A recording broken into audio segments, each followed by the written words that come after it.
Gary Coleman's life and death remain one of the most tragic stories in the world of child stardom, a narrative riddled with fame, exploitation, health battles, and unanswered questions. Best known for his iconic role as Arnold Jackson on the hit TV series Diff'rent Strokes, Coleman was once one of the most beloved and recognizable faces on American television.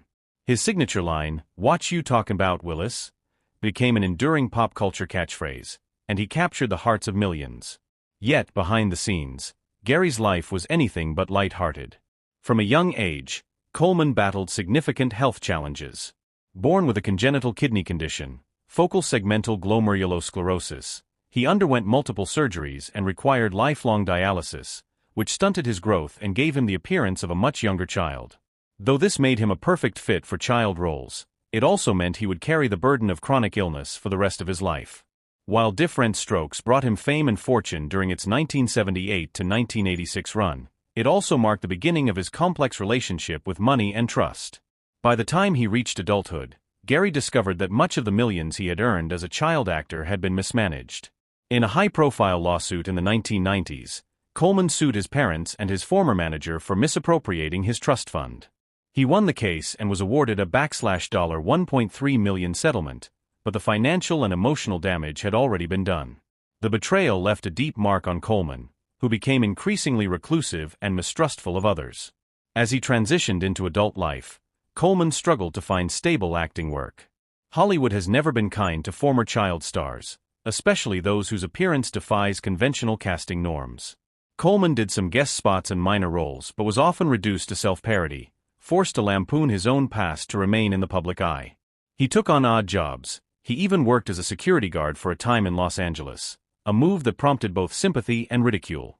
Coleman's personal life also became a subject of media scrutiny. He met Shannon Price on the set of the film Churchball in 2006, and they married in 2007. Their relationship was tumultuous from the start. Court documents and interviews would later paint a picture of volatility, with frequent arguments and allegations of abuse. The two divorced less than a year after marrying, though their relationship continued in a complicated and ambiguous way. Shannon claimed they were still common-law spouses even after the legal dissolution, a statement that would later play a central role in the controversy surrounding his death and estate. On May 26, 2010, Coleman was found unconscious at his home in Santaquin, Utah, after falling and hitting his head. He was rushed to a hospital, but his condition quickly deteriorated. He was placed on life support and died 2 days later at the age of 42. His death certificate listed the cause of death as an intracranial hemorrhage due to the fall, but the circumstances surrounding it only fueled speculation and suspicion. Shannon Price was with Coleman at the time of his fall, and her behavior in the immediate aftermath raised eyebrows. She appeared on national television shortly after his death, doing interviews that many found exploitative and unsettling. Her decision to pose for photos with Coleman on his deathbed, which were later sold to tabloids, was widely criticized as grotesque and disrespectful.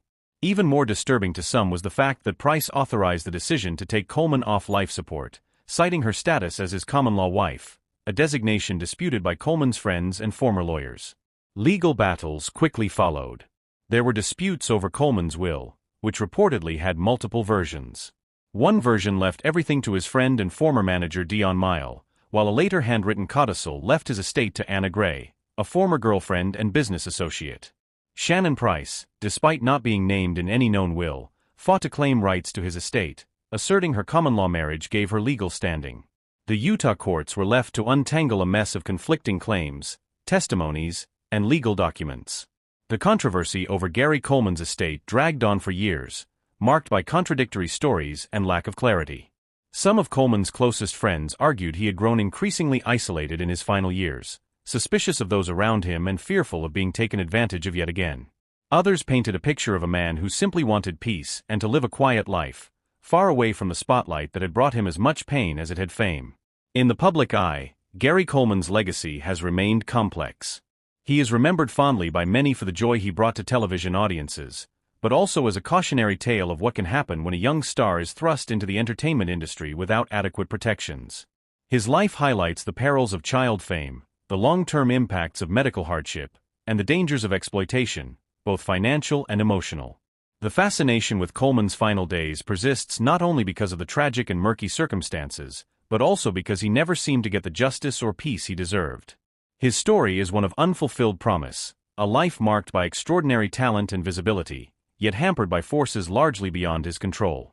In many ways, Gary Coleman never had the opportunity to simply be Gary. He was always Arnold, always a commodity, always someone else's investment. Even in death, his voice remained symbolic, of laughter, resilience, pain, and mystery. His complicated relationship with his fame, finances, and those closest to him paints a poignant portrait of the costs of celebrity. 15 years later, questions remain unanswered, and his story continues to evoke both sympathy and unease. Gary Coleman was a man whose light burned bright early, but flickered long before it should have. And in the silence he left behind, echoes of his life's injustices still resound.